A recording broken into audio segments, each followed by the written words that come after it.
A'udzubillahi samil alim minasyaitonir rajim. Bismillahirrahmanirrahim. Assalamualaikum warahmatullahi wabarakatuh. Innal hamdalillah alhamdulillahi rabbil alamin. Alhamdulillahilladzi nahmaduhu wa nasta'inuhu ala umuri dunya waddin. Nahmaduhu wa nasta'inuhu wa nastahdihi wa nastaghfiruhu wa natubu ilaihi.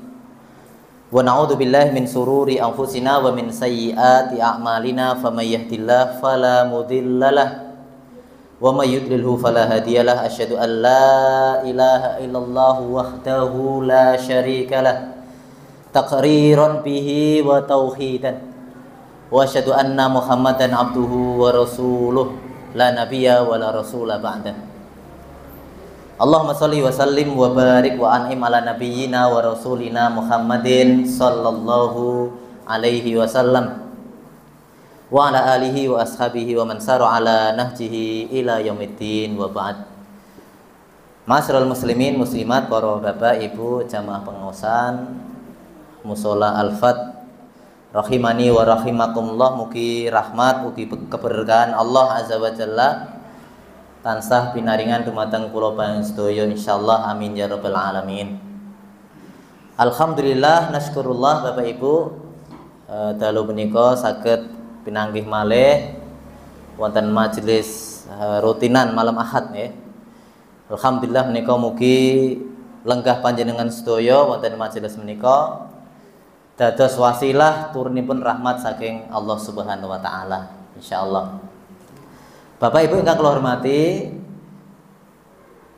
tema utawi materi ingkang badhe kawula aturaken wonten dalu menika yang akan kami sampaikan sebagaimana mbok menawi undangan ingkang sampun napa menika pun edaraken saking takmir nggih, menika bab sikap qanaah dalam kehidupan kita sehari-hari nggih. Jadi mbok menawi sebagian nggih, kula mbok menawi yakin wonten seperangan sebagian kula panjenengan sedaya jamaah sekalian ingkang langkung familiar nggih. Menawi panjenengan kula suwun pirsa, ikhtiar menika kata lainnya apa Bapak Ibu? Ikhtiar. Usaha. Nah, pirsa nggih. Ikhtiar berarti usaha. Nah, maksimalkan ikhtiar berarti kita memaksimalkan usaha. Lajeng menawi tawakal. Enten nggih Bu nggih, asring mireng istilah tawakal. Niki biasanipun sak paket menika. Ikhtiar lajeng tawakal. Napa tawakal? Nggih, masyaallah nggih, berserah diri, pasrah ya. Nah, sikap pasrah kita seorang mukmin kepada Allah Subhanahu wa taala nggih leres menika tawakal. Nah, menawi sabar, syukur menika mbok menawi sampun menika pun serap dados istilah Indonesia menika sampun langkung familiar ya, sabar, syukur. Lah sekarang pertanyaan kalau qanaah. Nah, temanya kan tentang qanaah. Kalau qanaah napa Bapak? Pirsa nggih, qanaah merasa puas dengan apa yang didapat atau apa yang kemudian diberikan oleh Allah azza wa jalla. Masyaallah nggih. Terus merasa puas itu berarti kata lainnya sederhananipun nggih Bapak Ibu, qanaah menika betul merasa cukup. Nah, kata lainnya puas lah, kirang langkung sami nggih, kurang lebihnya. Merasa cukup dengan apa yang sudah diberikan oleh Allah Subhanahu wa taala.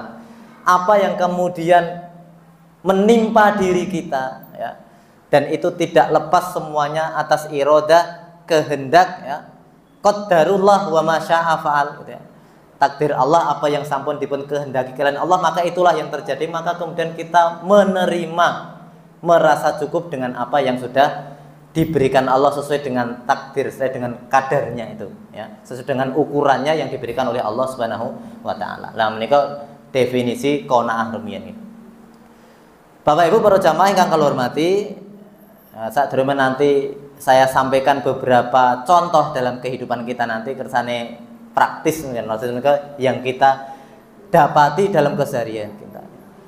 Saya akan sampaikan dulu, kita awali dengan satu mukadimah biar mungkin nawi wonten istilah tasawurnya ya. Surah niku penggambarannya dalam benak kita, dalam pikiran kita biar sama, biar benar dulu.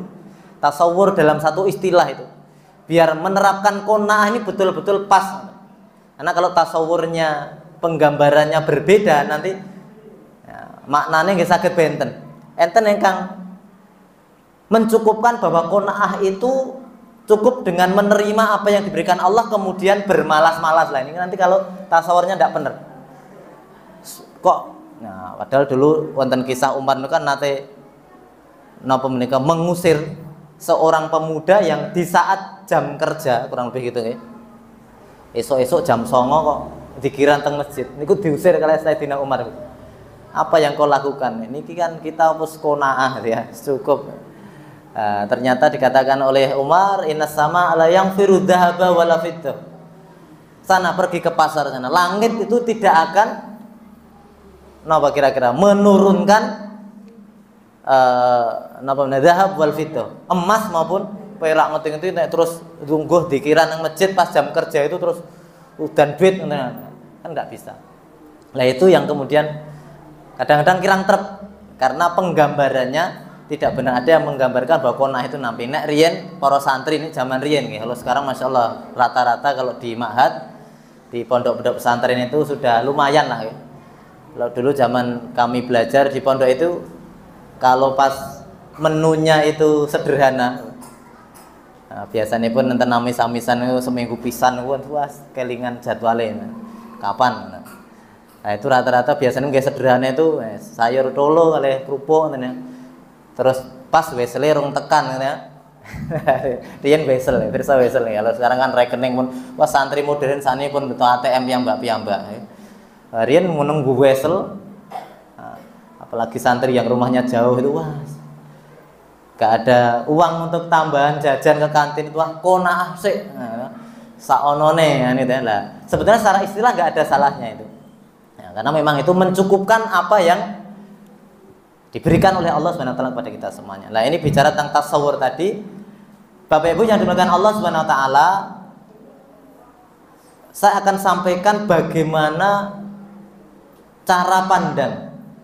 Ya, istilahnya pun yang lain itu perspektif seyogianya seorang mukmin itu memandang dunia. Nah, ini kok penting biar nanti kita punya perspektif yang sama. Gitu. Nah, kita akan bicara tentang qanaah itu. Bagaimana semestinya dunia ini dalam pandangan orang-orang yang beriman. Siapa mereka? Ya kita ini maksudnya gitu. Bagaimana kita Bapak Ibu panjenengan sedaya rahimani wa rahimakumullah menika melihat dunia semestinya seperti apa? Kan nanti beda-beda. Jangan-jangan karena cara pandangnya sudah beda nanti istilahnya sama tapi standarnya lain-lain. Karena nanti enten Bapak Ibu.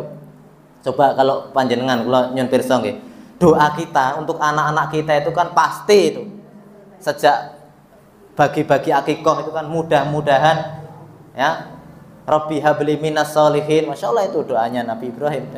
Ya Rabb ya Allah mudahkanlah mudah-mudahan Engkau karuniakan kepada kami anak-anak putra-putri yang soleh gitu. Ini mungkin bab tasawur tadi nih. Coba sekarang kalau definisinya soleh itu masing-masing kepala nanti sakit benten nih.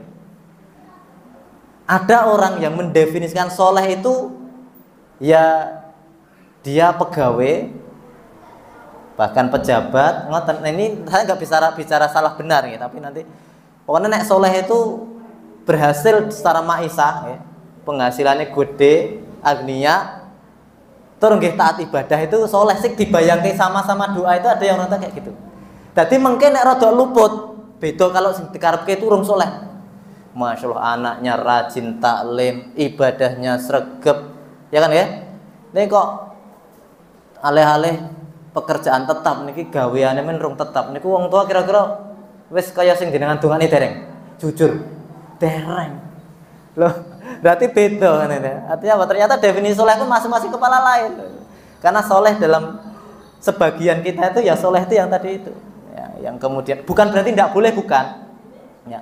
Nah termasuk nanti ketika kita dapati ada istilah qanaah tadi itu. Nah, Bapak Ibu rahimani wa rahimakumullah, saya ambil dari satu hadis Rasulullah SAW menika dipun kisahkan hadis dipun riwayatkan kalian Imam Bukhari. Satu ketika Kanjeng Nabi menika kalian para sahabat biasa nih melampah ngoten masyaallah. Nabi menika asring berkumpul dengan sahabat, kemudian berjalan begitu ya. Beliau dan rombongan sahabat itu masuk ke tengah pasar, melewati satu pasar itu. Ya. Di tengah pasar itu Bapak Ibu, beliau menunjuk, ya, kebetulan melihat ada bangkai seekor anak kambing jantan kecil, ya otomatis ini anak kambing ini. Anak kambing cempe, anak kambing jantan kecil yang sudah jadi bangkai dan cacat telinganya. Ini coba pun jadi sudah menjadi bangkai itu anak kambing cempe ini pun mati, ya, kemudian cacat telinganya. Maka kemudian Rasulullah menika bertanya kepada para sahabat, wahai sahabatku, kurang lebih gitu ya wonten hadis menika, adakah di antara kalian itu yang mau napa Bapak Ibu membeli bangkai anak kambing jantan yang cacat telinganya itu dengan 1 dirham saja? Ya, itu pertanyaan Nabi. Ya kira-kira tidak usah dijawab sahabat, kalau panjenengan panggih kalau ngaten niku terus D napa Bude napa Pak D, Bule Pak Le, monggo jenengan kersa mang mundhut niki pinten 1 dirham itu? 10.000 wonten manah ya. Nah, itu kakean. Ya. Pinten go kek mang atau kundur? Kinten-kinten panjenengan kersa napa mboten Bapak Ibu? Oh batang cempe kok ngene. Ndak mau gitu. Ndak ada yang mau itu ya. Ndak ada ya Rasulullah. Ya sudah kalau ndak mau, ya. Adakah di antara kalian yang ngambil saja dibawa pulang, ndak usah dibayar gitu? Diturunkan grade-nya. Ternyata tidak ada satupun yang mau. Bahkan kemudian ada di antara sahabat itu yang kemudian menjadi, ya Rasulullah, panjenengan niku serius napa guyon kok menawi ngaten ya. Lah genah batang cempe wau kan numbas ya, suruh beli. Kemudian yang kedua suruh bawa pulang. Lah ini hidup saja. Ya. Tesih alit masih kecil, cacat. Ya kan ya. Telinganya kecil tadi ya. Itu saja disuruh beli, mungkin kita pikir-pikir niku nek pun cempe kados ngeten kan kecentet mungkin nek digemukke nggih mboten saged. Biasanya nek pados ngen penggemukan niku kan sing kira-kira nggih seanaan tapi kan wah niki prospek digemukkan niku nah ini kan ngeten. Lah niki kira-kira ngono mah ngenteki pakan ya. Entek-enteke pakan wis enggak ada beli, enggak ada yang mau ya Rasul. Itu masih hidup ini ya.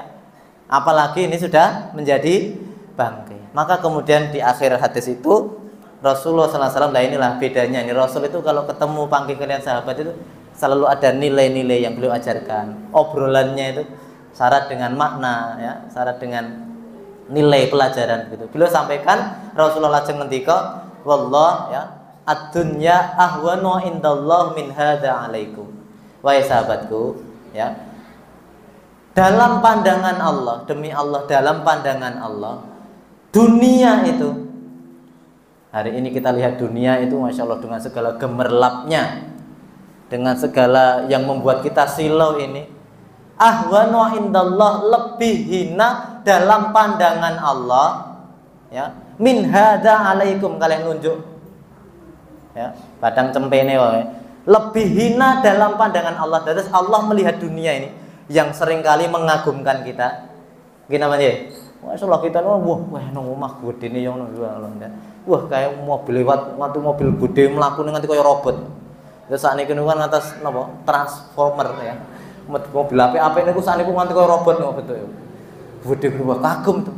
Kendaraan, mobil, pakaian orang bisa sampai seperti itu. Nah, ya, itu dalam pandangan Allah lebih hina dibandingkan sebagaimana kalian tuh melihat hinanya apa? Nyingkrih-nyingkrih ngoten ya dari bangkai kambing anak kambing jantan yang cacat tadi itu. Itulah pandangan Allah Subhanahu wa taala dalam melihat dunia yang kemudian sering melenakan kita dalam pandangan kita kemudian dengan segala gemerlapnya ini.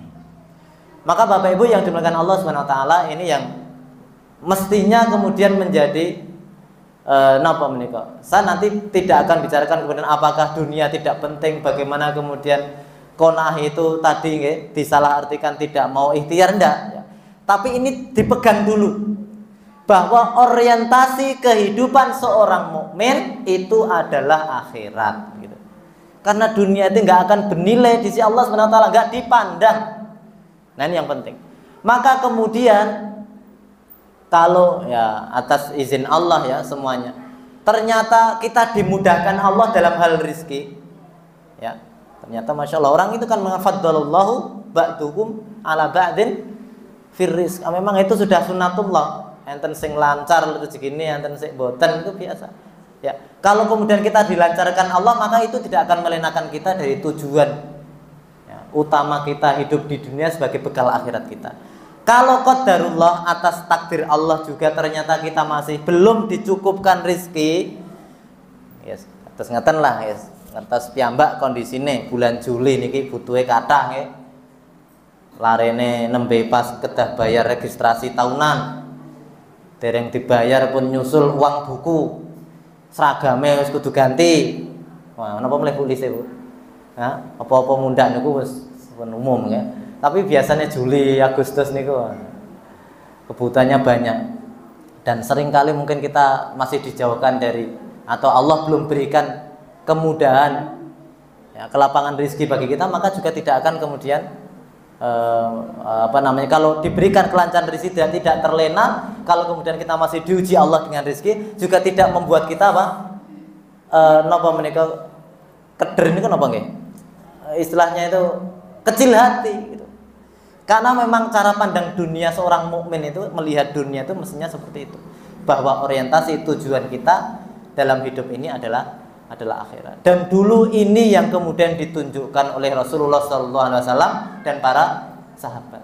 Karena kadang-kadang saat niko nggih enten sih coba tidak tahu, ini nanti ada juga mungkin yang berbeda pendapat tapi nanti standnya lain, tapi kita berusaha objektif tuh.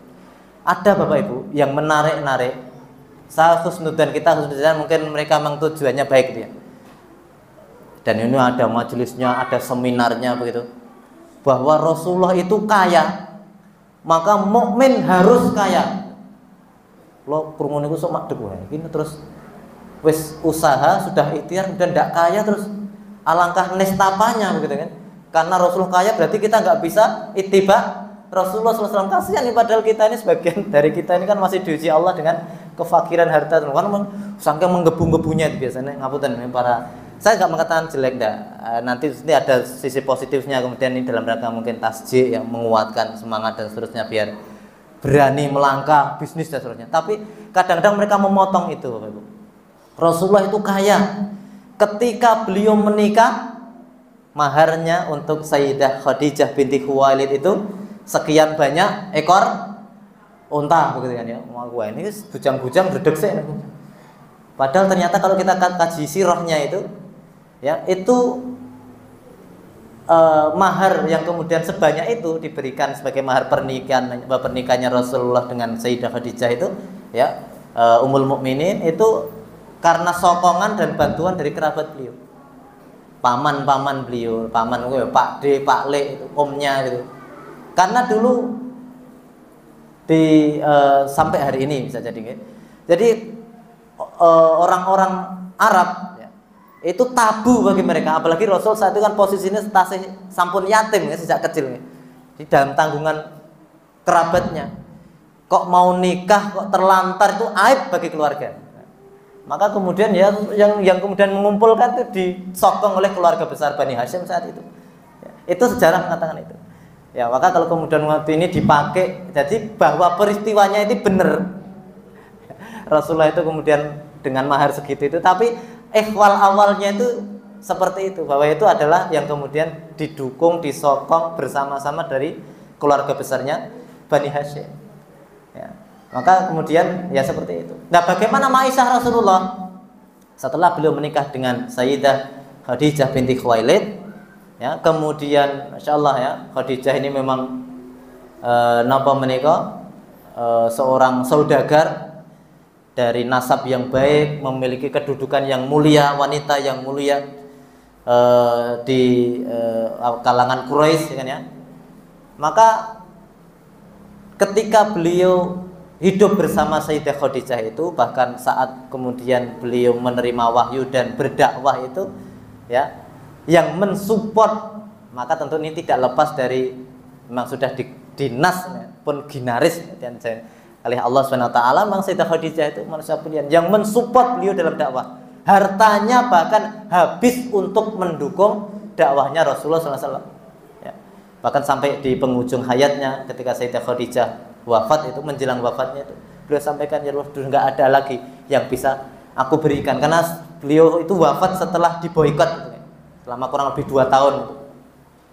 Tidak boleh muamalah dengan karena Bani Hasyim ditempatkan di Si'ib, ya itu tidak boleh muamalah, tidak boleh hubungan dagang, tidak boleh macam-macam, diboikot itu.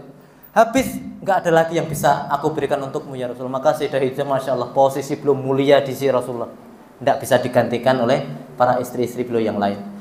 Ya, maka setelah Sayyidah Khadijah wafat sampai kemudian beliau hijrah sampai tahun 2 Hijriah, ya, ada perang Badar dan Rasulullah diizinkan oleh Allah mengambil kembali hartanya Muhajirin terutama yang ditinggal wonten Mekah itu kan kemudian diambil oleh orang Quraisy, bahkan sebagian dibawa oleh Abu Sufyan jadi barang dagangannya ke Syam ya.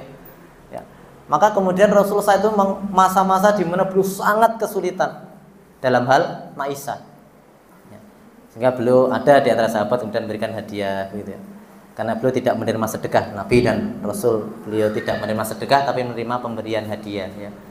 Tapi kan bisa dibayangkan itu kesulitan beliau. Baru setelah Badr itu, nah beliau kemudian ada beberapa perangan sampai di akhir dari hidup beliau. Nah beliau mendapatkan namanya humus ya, bagian 1/5 dari ghanimah perang. Nah dari situ beliau dapat maisahnya ya. 1/5 itu besar loh Bapak Ibu. Dan itu beliau pakai sendiri tidak. Maka kemudian kalau dalam riwayat ada lagi menyebutkan bagaimana banyaknya sedekah Rasulullah. Beliau itu ajwa dan nas, yang paling pemurah. Sedikit-sedikit sedekah, kebalikan kita katanya ya. Sedekah sedikit gue sampai kadang belas. Jadi Rasulullah seperti itu. Ya pas ada itu beliau tunaikan. Bahkan kemudian apakah jatahnya dipakai sendiri enggak? Ya. Jatah beliau itu kemudian juga yang dibagi-bagi. Muslimin sudah dapat semua. Ya, kemudian jatah beliau itu ya dibagi-bagi lagi. Seperti saat peristiwa Hunain itu ya, beliau dapatkan banyak, dibagi lagi kepada para at-tulaqa ya, orang-orang Quraisy yang baru saja masuk Islam tuh, mu'alaf ya. Itu dibagi-bagi, diberikan. Abu Sufyan dapat 100 onta, sekian dapat jatah sekian begitu, sebulan dapat jatah sekian begitu. Jadi kalau kemudian Rasul dikatakan kaya, iya pas dia dapat, beliau dapat itu banyak. Tapi betapa kemudian kita juga dapati dalam sejarah beliau itu, kita baca dalam sirah itu sampai kalau panjenengan nate perso baca itu ya, sekian lama rumah beliau itu tidak tampak apa? Bara api, artinya itu mboten masak. Nek saat ini mboten masak, mboten apa-apa, kathah warung maksudnya itu. Wah, saiki ngono aku ya ora tau nyumet kompor, nang jajan betino malah ya. Biasanya malah ngoten, nek kita kebalikannya Pak Didit malah ora gelem masak. Masak berarti pas meh hemat itu ya. Lepas duwe makan keluar terus. Alhamdulillah. Jadi seperti itu. Maka kemudian di gambar inilah kemudian profil Rasulullah itu. Maka bagi umat beliau itu yang kemudian punya harta, beliau tunjukkan karena satu ketika beliau punya harta itu disedekahkan hartanya, diinfakkan di jalan Allah SWT, dibagi-bagikan untuk kepentingan muslimin begitu. Ya. Tapi ketika memang belum ada sama itu, ya nggak ada gitu, dengan segala kesederhanaan beliau itu. Nah, maka Bapak Ibu ya dengan Allah SWT ini yang kemudian napa menika di awal harus kita punya, tadi saya matur napa tasawur ya, penggambaran yang benar seorang mukmin semestinya seperti apa melihat dunia. Kalau kemudian ternyata Allah berikan dunia itu di tangan kita, tidak membuat kita kemudian lalai, tergelincir ya. Tapi kalau kita belum diberikan Allah, ya sudah, kita tidak ada rasa kecewa, kecil hati. Karena bagi seorang mukmin, kalau kita lihat sirah sahabat dulu itu, dunia itu pilihan aja, mau diambil apa tidak ya. Maka betapa banyak kesempatan para sahabat dulu juga memiliki harta lebih ya. Tapi ternyata ada juga sebagian sahabat yang memang agniya, muhsinin, masya Allah, tapi dengan hartanya itu mereka gunakan sebagai sarana untuk berdakwah, berjihad, yang mujahadah di jalan Allah SWT. Dan sebagian sahabat yang lain itu memang hidup sangat sederhana. Kewaraan seorang Umar bin Khattab ya, Amin hadhil ummah seorang sahabat Abu Ubaidah ibnu Jarrah ya, gubernur yang sangat sederhana begitu Nah, Bapak Ibu yang dimakan Allah Subhanahu wa taala menika sebagai mukadimah. Ingkang salajengipun, nah bagaimana penerapan sikap qanaah ini dalam kehidupan kita. Kemudian apa yang bisa atau akan kita dapatkan kalau kemudian rasa qanaah, merasa cukup ya, sudah puas itu nanti juga kemudian tidak bukan berarti tidak mau berikhtiar lagi tadi dengan apa yang diberikan oleh Allah Subhanahu wa taala. Bapak Ibu yang dimakan Allah Subhanahu wa taala, seorang mukmin ya, ketika dia sudah tertanam kuat dalam hatinya itu sifat qanaah dalam hatinya itu, maka dia akan memiliki izzah. Ya, dia akan senantiasa mendapati dalam dirinya ini ya menjadi orang yang memiliki kemuliaan secara pribadi. Ya. Ini yang dulu dicontohkan, mumpung ini temanya sedang banyak persiapan 17 Agustus ya, insyaallah. Kalau kemudian kita ditanya apa makna kemerdekaan, itu ada satu contoh yang nanti kaitan dengan izah muslimin ini Bapak Ibu ya. Dan kalau Rasulullah dulu sudah mencontohkan, maka kemudian para sahabat beliau, didikan beliau ini yang juga kemudian mengikuti beliau. Kita lihat bagaimana dulu orang-orang sahabat-sahabat itu ya, orang Arab itu setelah wafatnya Rasulullah, syiar Islam mulai meluas ya. Bahkan tidak lama di tahun 13 sampai 15 Hijriah, Rasulullah wafat tahun 11 Hijriah, itu Romawi, negeri Syam ya, itu sudah takluk di bawah kekuasaan muslimin ya. Kemudian Persia, nah ini menjelang dibebaskannya Persia, ada satu perang besar namanya perang Qasidisiyah. Itu Persia sudah hampir ngeper. Persia itu bukan kerajaan kecil atau bahkan kerajaan besar, bukan sekedar kerajaan, tapi dipun sebat apa? Kekaisaran. Kekaisaran itu kekumpulan dari kerajaan-kerajaan. Ya. Dengan kebesaran mereka itu masalah. Karena muslimin punya izzah. Karena mereka cara pandang dunianya nggak seperti sesempit mungkin ya di antara kita yang masih melihat dunia dengan sempit itu. Orang-orang Persia ini kalau bahasa kita apa gitu? Orang bahasa Jawanya gigrek, bahasa Indonesia gigrek itu ketakutan yang luar biasa gitu. Ya. Mau ngeper itu, ngedap. Sampai kemudian satu ketika mereka itu pernah mengkontak penguasa Cina. Golek bolo lah ceritanya itu. Mau diminta agar membantu menghadapi muslimin ini. Karena mereka sama Bapak Ibu, mereka melihat muslimin ini dalam perspektif dunia. Ketika melihat orang-orang Arab ini kok pada kesini itu, mereka kan memandang orang Arab itu dari gurun, ini orang-orang lapar begitu. Jadi mereka melihat muslimin datang ke negerinya itu bukan untuk futuhah, untuk dakwah ya, tapi mereka melihat gue ini pengen menjarah, maka mereka tidak mau kan. Nah, ini harus dikalahkan gitu. Tapi karena sudah melihat mereka sudah menaklukkan Romawi itu, ya, takut juga mereka mengundang penguasa Cina saat itu untuk membantu. Apa kira-kira menurut dengan jawabannya Kaisar Cina itu atau pengusaha Cina itu? Ternyata tidak mau Bapak Ibu. Karena mereka juga takut. Bahkan kalimat yang keluar dari mereka itu, bagaimana mungkin kami mau membantu kalian untuk menghadapi muslimin ini? Mereka ya, sekelompok pasukan generasi ya, yang seandainya mereka mau mengangkat atau memindah gunung mereka mampu. Nah, mereka punya izzah. Jadi musuh-musuh Islam itu, kalau orang Islam itu qanaah ya, kita itu sudah wirid kita itu hasbunallah wa ni'mal wakil, ni'mal maula wa ni'man nasir. Kita harus pahami betul semua itu. La haula wala quwwata illa billah. Tidak sekedar lisan gitu. Itu bagian dari qanaah kita kepada Allah. Cukupkan Allah sebagai pelindung, penolong gitu ya. Meluruskan orientasi tujuan kita, melihat dunia dengan perspektif yang benar tadi itu, maka Masya Allah izzah muslim itu muncul. Mereka takut ya. Itu luar biasa seperti itu. Maka ada satu kisah ini di luar konteks Qasidisiyah tadi ya. Ketika muslimin sampai di satu tempat menguasai benteng, ini betul biar kita kadang perlu biar punya izzah juga kita ya, punya semangat untuk bahwa muslimin ini punya kemuliaan. Menguasai satu benteng, kemudian ya karena sudah berapa saat di situ pindah kembalilah kurang lebih itu. Pasukan muslimin itu lupa menurunkan satu bendera. Tesih di ya, sana ini bendera kita ditaruh di atas puncak tinggi benteng itu. Lupa diambil Bu. Itu musuh itu nyedak mboten. kira-kira mendekat itu tidak berani. Dikiranya muslimin masih di situ, padahal itu tinggalan gendera. Lah hari ini itu karena kita nggak punya izah itu ya, mungkin karena tingkat qanaah ya, tawakal kita, sandaran kita kepada Allah itu kurang ya kita. Eneng wonge ora wedi gitu ya. Dulu cuma ketinggalan beda kok betenge jeneng gendera berarti di sana masih ada muslimin. Itu nggak berani dekat. Nah, kembali ke Qadisiyah tadi ya. Orang-orang Persia saking takutnya itu kemudian ingin berdiplomasi kurang lebih gitu. Ini saya baru bahas contoh dalam keseharian kita biar kita punya kemuliaan dengan sifat qanaah kita. Gitu. Maka mereka minta ya, Rustum saat itu ya, penguasanya Persia itu agar sahabat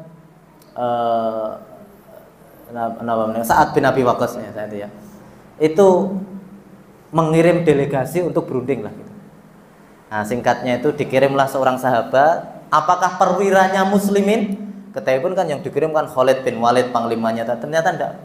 Yang dikirim ini seorang pasukan biasa, bagian infanteri ini sekarang gitulah. Persa infanteri niku teng ngarep dhewe.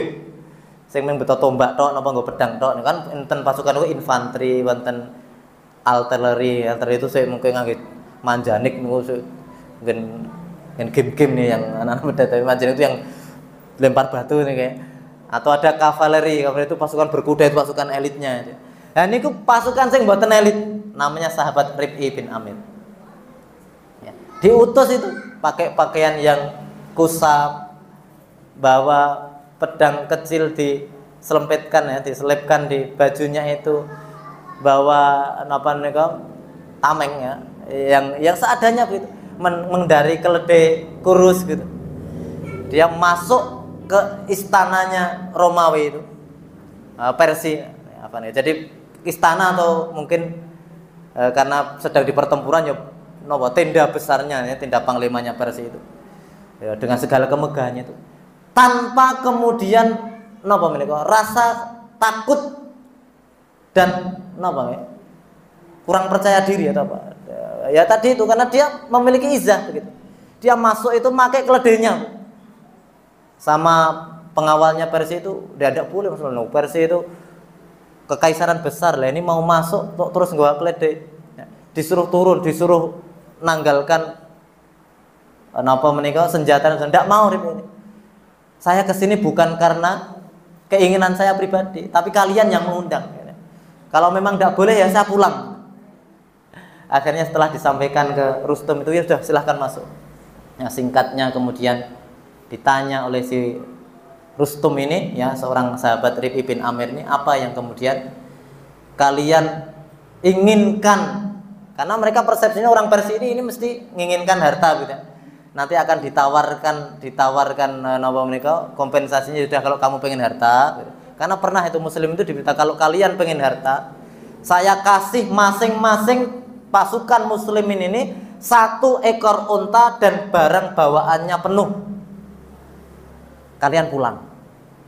Karena mereka memandang muslimin ini, dikira mereka dalam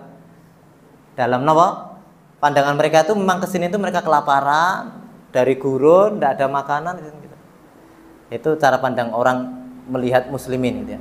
Naudzubillah, mudah-mudahan hari ini kita tidak seperti itu, atau sampai hari ini seperti itu ya.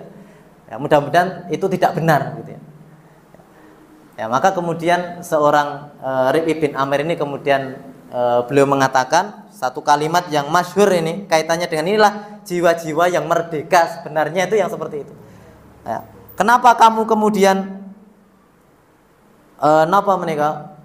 datang ke Persia ini? Maka dikatakan Rib'i ini kemudian menjawab, linuh rija man sya'a ya, untuk mengeluarkan siapapun yang mau di antara kalian orang-orang Persia ini ya, min ibadatil ibad ila ibadatillah.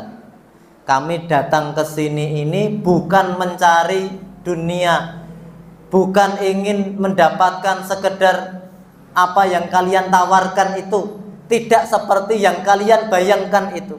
Kami datang ke sini adalah untuk mengeluarkan kalian, mengajak kalian ya, untuk kemudian meninggalkan ya ibadah menyembah kepada ibad, kepada seorang makhluk, ya, kepada Rabbul Ibad. Ada mengatakan ila ibadatillah, untuk ya menuju kepada penghambaan sepenuhnya kepada Allah Subhanahu wa taala. Ini jawaban seorang Rib'i itu kalau dalam kisah seru sekali. Jadi dia sambil bawa pedangnya itu dia berdiri ya, kemudian sambil itu di napa menika tendanya Rustum itu permadani gitu, karpet Alfat jauh ya, ini permadani bantal-bantal sambil dicublesi sama si Rib'i itu ya. Itulah seorang muslim yang punya izah itu seperti itu. Ya. Jadi napa nggih? Tidak gentar gitu. Ini yang kemudian mestinya kalau kita memiliki rasa qanaah ya, mencukupkan diri dengan apa yang diberikan oleh Allah Subhanahu wa taala, maka sebagaimana difirmankan Allah, walillahil izzatu wali rasulihi walil mu'minin. Maka izzah itu yang kemudian kemuliaan kita ini yang kemudian akan diberikan oleh Allah kepada Rasulnya, punya Allah, punya Rasulnya, dan punya orang-orang yang beriman ya.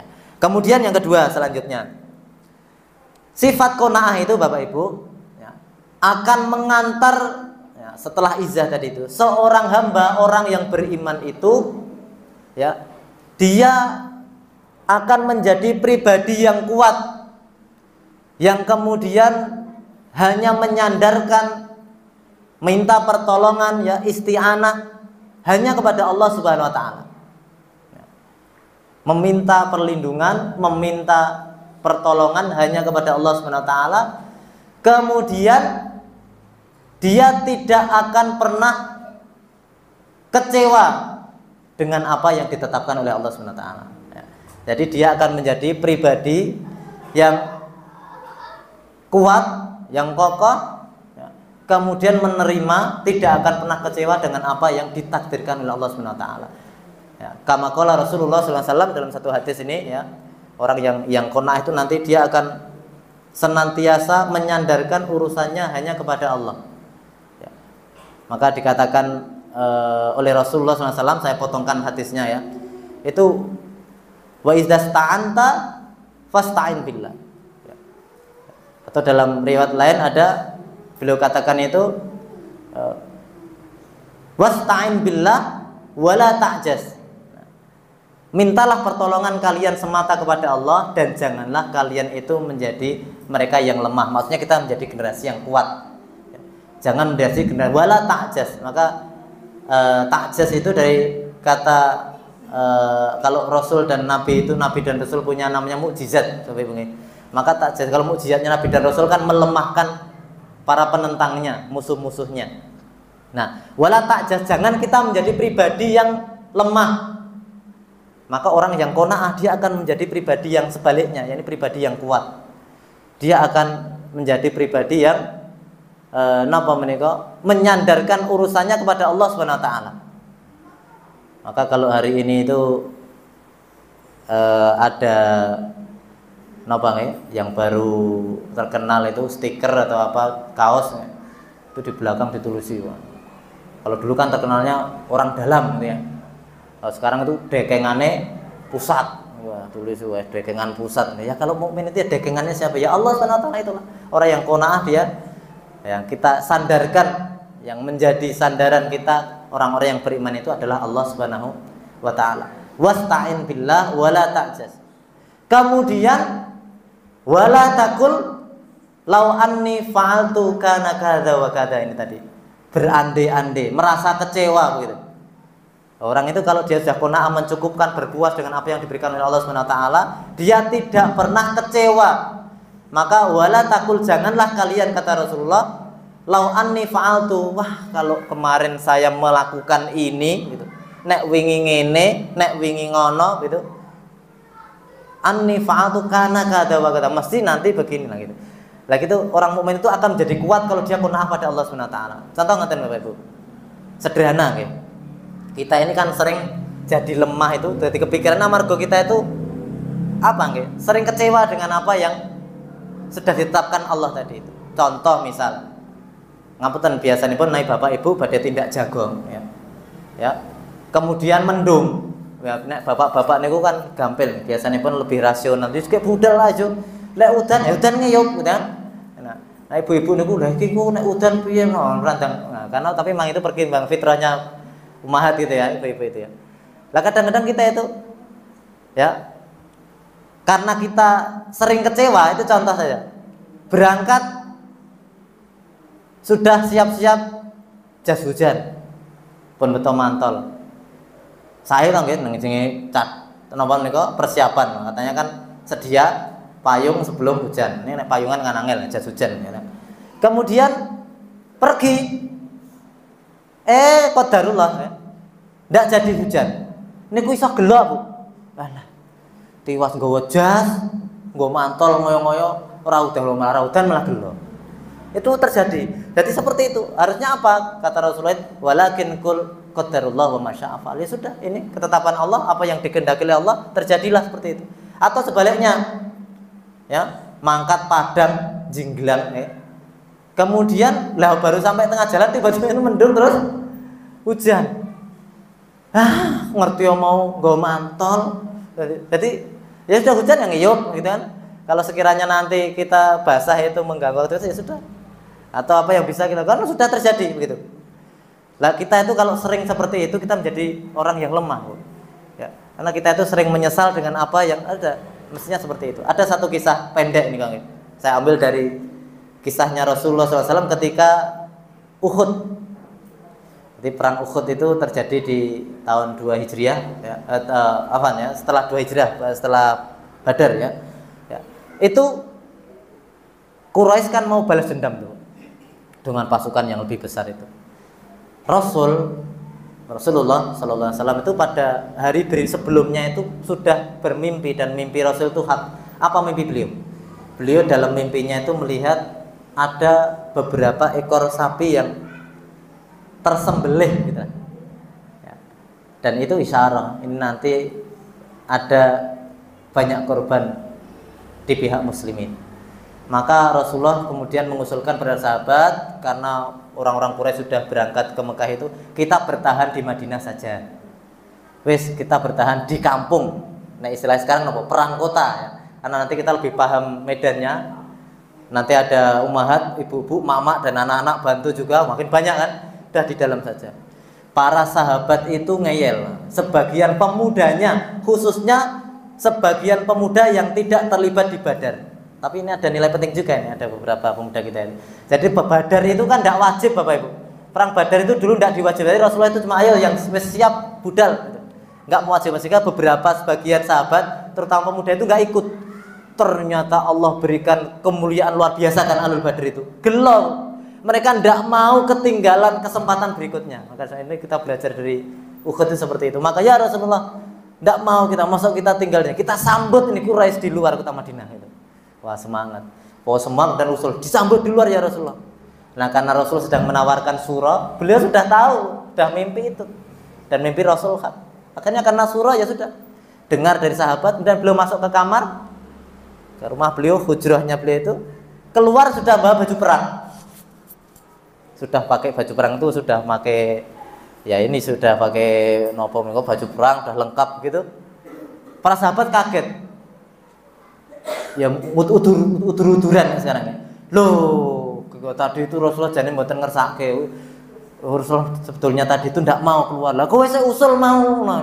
Enggak enak nih jadinya. Lah jadi Kanjeng Nabi wasne kita ketinggalan ndak begitu kersa nek medal. Ini pripun? Wah, lho kowe mau selesai usul. Ya wis dibatalke kowe matur meneh kan. Ya Rasulullah, ampun ngeten. Niki wae namung usul nek jenengan mboten kersa ndak apa-apa. Kita taat ya Rasulullah. Nah, gitu. Kita taat. Kita tetap di dalam kota saja. Saya kira-kira ngeten. Apa kata Rasulullah? Lah ini tadi. Mukmin itu kalau sudah siap, kalau sudah direncanakan, sudah jadi keputusan, maka beliau katakan pada sahabat, pantang bagi seorang Rasul kalau dia sudah pakai baju perangnya itu kemudian dia pulang balik, melipir, putar balik sebelum Allah kemudian tetapkan ya, keputusannya. Walaupun ditetapkan, padahal Rasulullah ngertas bahwa besok akan banyak korban dalam pihak kaum muslimin. Tapi ya sudah jadi surat tetapkan tutup budal, itulah muslim.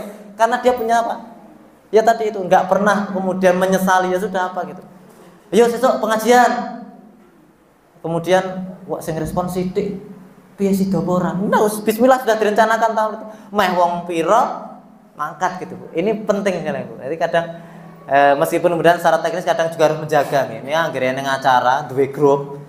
Nah, itu saya kadang beberapa itu enten adabnya. Kira-kira nek izin aja ning grup sih.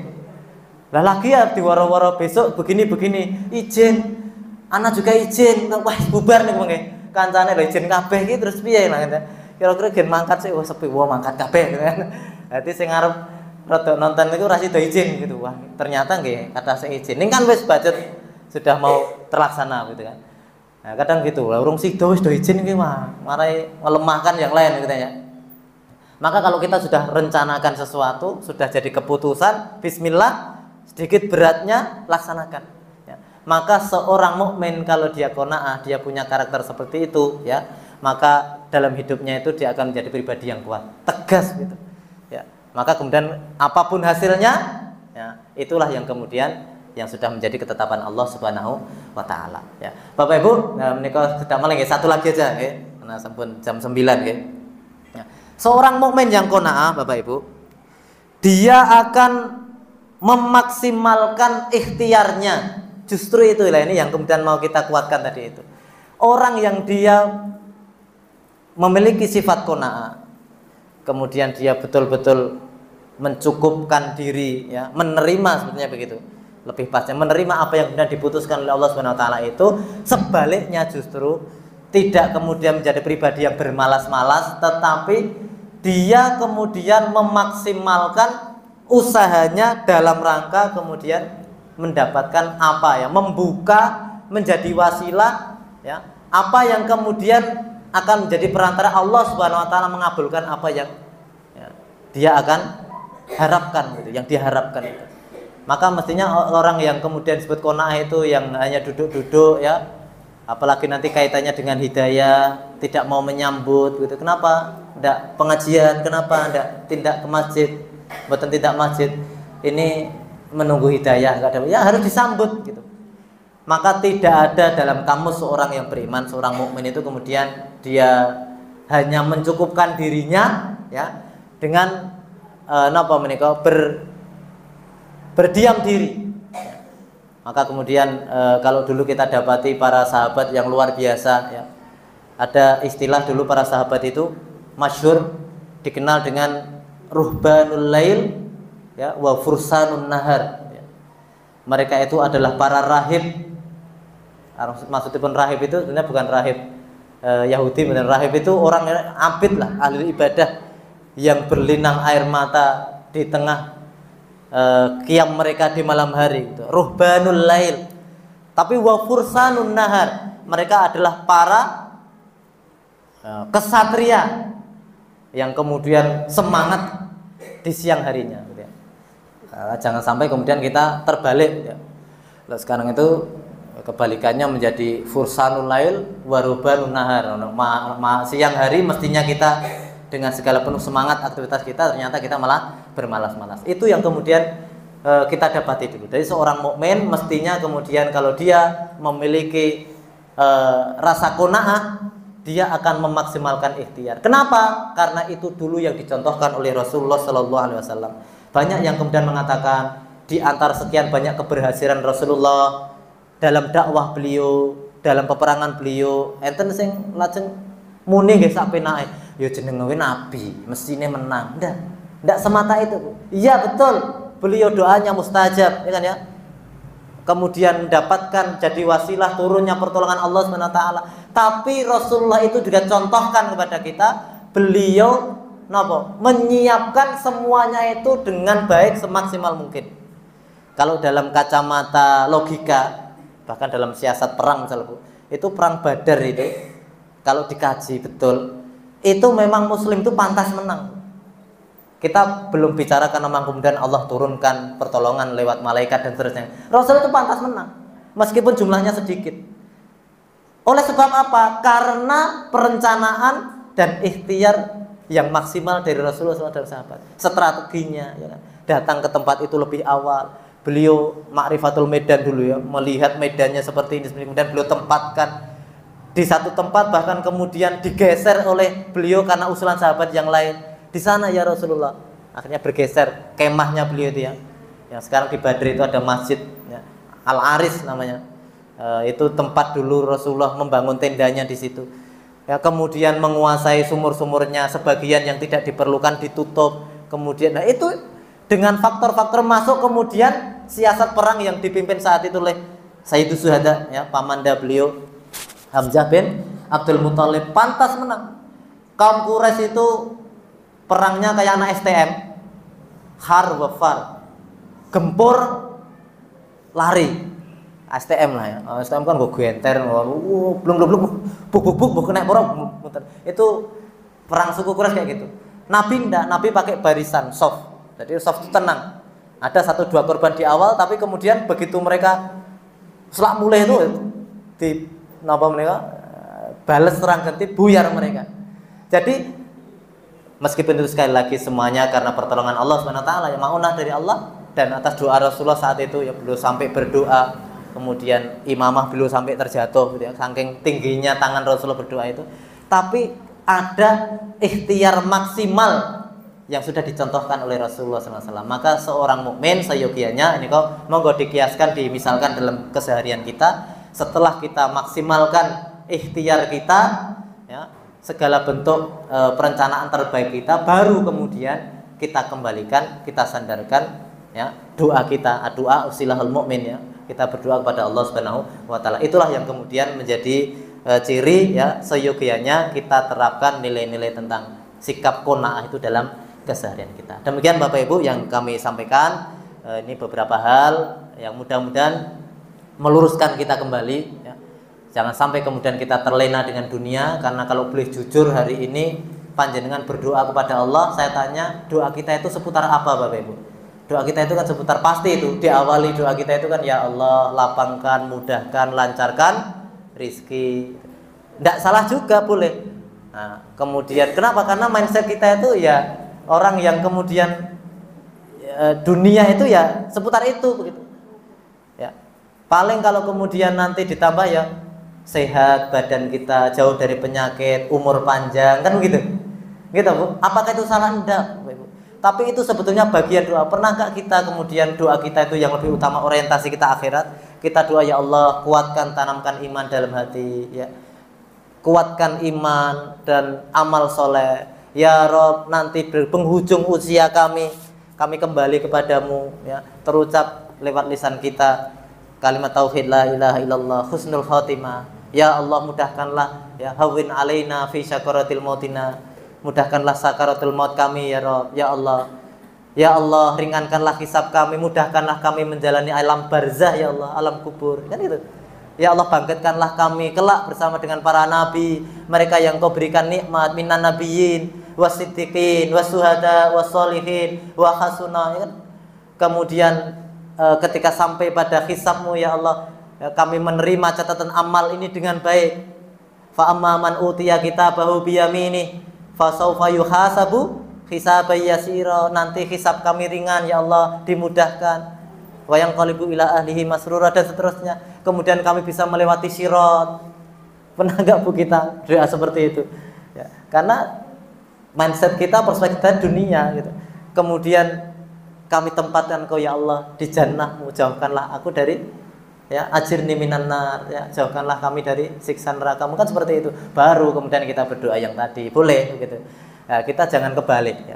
Karena memang orientasi kita ya seperti itu. Kenapa? Karena tadi perspektif atau cara pandang kita tentang dunia kadang-kadang masih belum pas. Mengatakan Bapak Ibu yang kula aturaken, mudah-mudahan bermanfaat. Kalau ada khilaf dan kurangnya dari kami pribadi, kami mohon maaf. Aku qouli hada astaghfirullah wa lakum walhamdulillahirabbil alamin. Subhanakallahumma bihamdik asyhadu an la ilaha illa anta astaghfiruka wa atubu ilaik. Assalamualaikum warahmatullahi wabarakatuh. Waalaikumsalam warahmatullahi wabarakatuh.